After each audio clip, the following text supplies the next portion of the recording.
नमस्कार।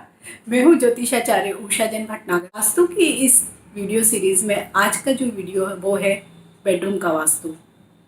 हम 24 घंटे में से 7 से 8 घंटे बेडरूम में ही बिताते हैं, मीन्स सोने में ही बिताते हैं। तो डेफिनेटली हमारे जो बेडरूम का वास्तु वो बिल्कुल ही ठीक होना चाहिए, तभी हमें साउंड स्लीप आएगी। और अगर हमें साउंड स्लीप आएगी तो हमारी mental health plus physical health सारी ही चीज़ें अच्छी रहेगी।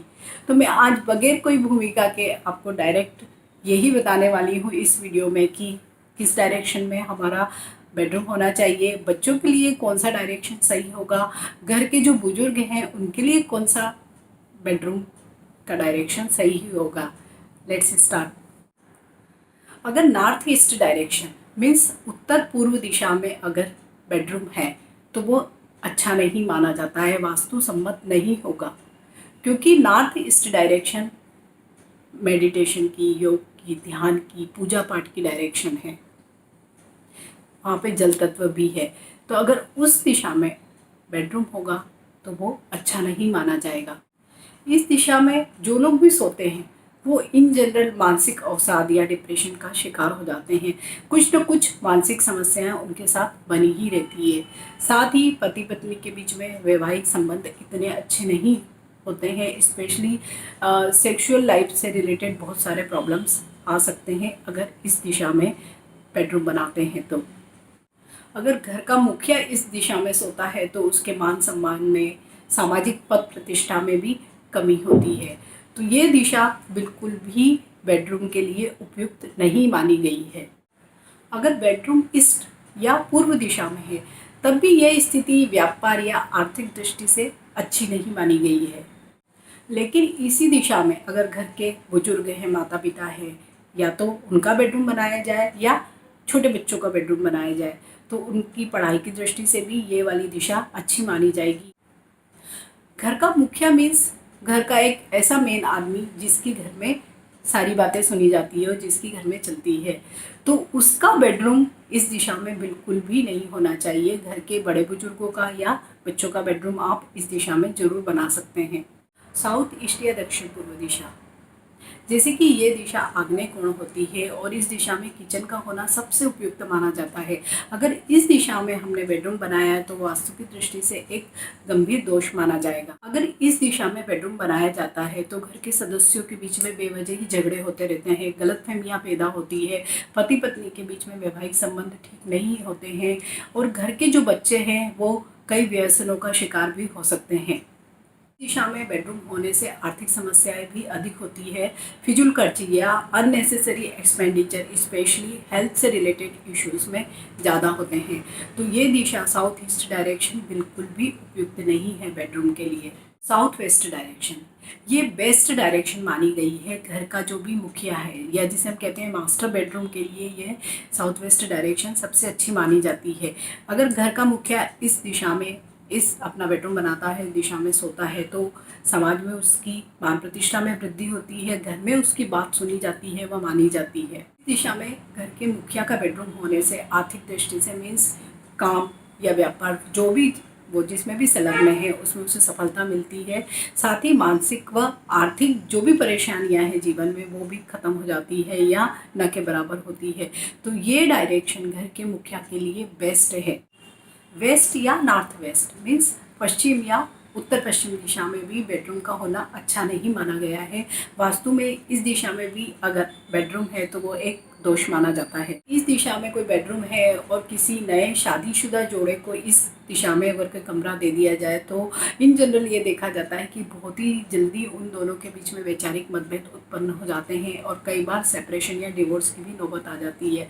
तो हार्मोनी की दृष्टि से या पारिवारिक या वैवाहिक संबंधों के लिए ये दिशा बिल्कुल भी उपयुक्त नहीं मानी गई है। दिशा में सोने वाले लोग अधिकतर चारित्रिक दृष्टि से कमजोर होते हैं। कई लोगों के एक्स्ट्रा मैरिटल अफेयर भी हो जाते हैं। तो जहाँ तक कोशिश ये करना चाहिए कि इस दिशा में जो भी कमरा है उसे अन्य कार्यों के लिए उपयोग किया जाए। नॉर्थ डायरेक्शन या उत्तर दिशा, इस दिशा में भी घर के मुखिया या मास्टर बेडरूम नहीं होना चाहिए, लेकिन इस दिशा में बच्चों का कमरा बनाया जा सकता है। वो उनकी पूरी ओवरऑल ग्रोथ के लिए, उनकी पढ़ाई के लिए, उनके सारे डेवलपमेंट के लिए बहुत ही अच्छी रहेगी, क्योंकि ये जल तत्व की दिशा है, तो जैसे पानी बहता रहता है, फ्लो में होता है, उसी तरह से उनके जीवन में भी गतिशीलता आएगी। तो ये दिशा बच्चों के लिए बहुत ही अच्छी मानी जाती है। तो आप इस दिशा में बच्चों का कमरा ही बनाइए। इस दिशा में मास्टर बेडरूम बनाया जाता है तो इन जनरल धन संबंधी या आर्थिक समस्याएं लगातार बनी ही रहती है, और घर के जो भी पुरुष सदस्य हैं या जो भी कामकाजी लोग हैं वो घर पर भी काम से संबंधित या व्यापार से संबंधित बातें ही करते रहते हैं, इसलिए घर का माहौल भी बहुत अधिक अच्छा नहीं रहता है।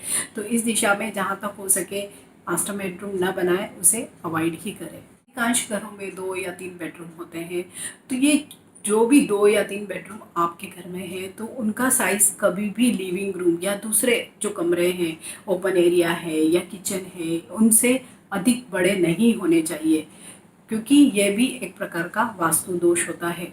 घर के मेन गेट या मुख्य दरवाजे के सामने कभी भी बेडरूम नहीं होना चाहिए, और स्पेशली मास्टर बेडरूम तो बिल्कुल भी नहीं होना चाहिए, अदरवाइज ये एक बहुत ही गंभीर वास्तु दोष माना जाएगा। बेडरूम कभी भी टॉयलेट या पूजा रूम के सामने नहीं होना चाहिए।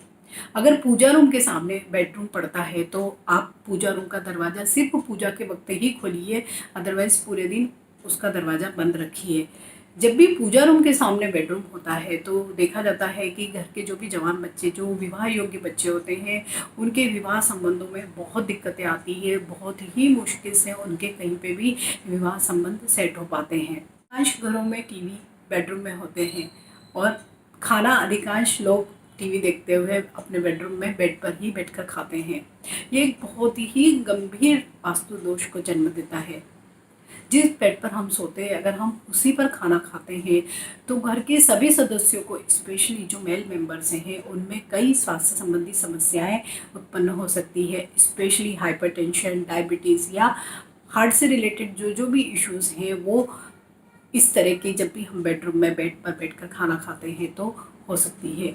तो जहाँ तक हो सके सिर्फ सोने के कमरे को और बेड को सिर्फ सोने के लिए ही इस्तेमाल करिए, उस पर बैठकर खाना मत खाइए। बेडरूम कभी भी अंडरग्राउंड या बेसमेंट में मत बनाइए। कई बड़े घरों में या बंगलोज में प्रोविज़न रखा जाता है कि एक बेडरूम अंडरग्राउंड भी बना दिया जाता है, लेकिन ऐसे घरों में रहने वाले लोग अधिकांश समय कोर्ट कचहरी या कई गैरकानूनी कामों में लिप्त हो जाते हैं। तो ये एक बहुत ही गंभीर वास्तु दोष माना जाएगा अगर हमने बेसमेंट में बेडरूम बनाया है। तो अधिकांश घरों में बेडरूम में ड्रेसिंग टेबल भी होती है, और ड्रेसिंग टेबल में एक बहुत बड़ा मिरर होता है, लेकिन वो मिरर ऐसी जगह होना चाहिए कि आप उसमें सोते हुए ना दिखाई दे। अगर इस तरह का आपका ड्रेसिंग टेबल रखा हुआ है या मिरर जस्ट आप सोते हुए उसमें दिखाई देते हैं या जस्ट पलंग के या बेड के सामने ही पड़ रहा है, तो आप उसको ज़रा सा शिफ्ट कर दीजिए। इस तरह से रखिए या ऐसी जगह पे रखिए कि आप उसमें सोते हुए ना दिखाई दे। अगर आप उसमें सोते हुए दिखाई देते हैं तो ऐसे लोगों को बहुत ही मानसिक अशांति या डिप्रेशन या अवसाद का शिकार होते हुए देखा जा सकता है। ये एक तरह का वास्तु दोष है। सोते समय दिशा का ध्यान भी अवश्य ही रखिए। हमेशा सिर दक्षिण दिशा की तरफ ही रखिए व पैर उत्तर की तरफ रखिए, मीन्स साउथ और नॉर्थ। साउथ की तरफ सिर, नॉर्थ की तरफ आपके पैर होने चाहिए। इसका उलट कभी भी मत करिए, क्योंकि दक्षिण दिशा काल की दिशा मानी गई है, उस तरफ अपने पैर कभी भी मत रखिए। और इसके पीछे एक बहुत ही साइंटिफिक व्यू है, क्योंकि जो मैग्नेटिक फील्ड है साउथ और नॉर्थ, हम उसी के अकॉर्डिंग अगर सोते हैं तो हमें बहुत ही अच्छी गहरी नींद आती है, मीन साउंड स्लीप आती है। और अगर हमें नींद अच्छी आई तो हमारी फिजिकल हेल्थ और मेंटल हेल्थ भी बहुत अच्छी रहेगी। बेडरूम कभी भी सीढ़ियों के नीचे मत बनाइए, साथ ही टॉयलेट या पूजा रूम के भी ऊपर या नीचे मत बनाइए, क्योंकि दोनों ही परिस्थितियों में इसमें बहुत ही गंभीर वास्तु दोष माना जाएगा। बेडरूम में एक्वेरियम मत रखिए, साथ ही देवी देवताओं के या भगवान के फ़ोटो मत रखिए। कोई हैवी इक्विपमेंट्स भी मत रखिए।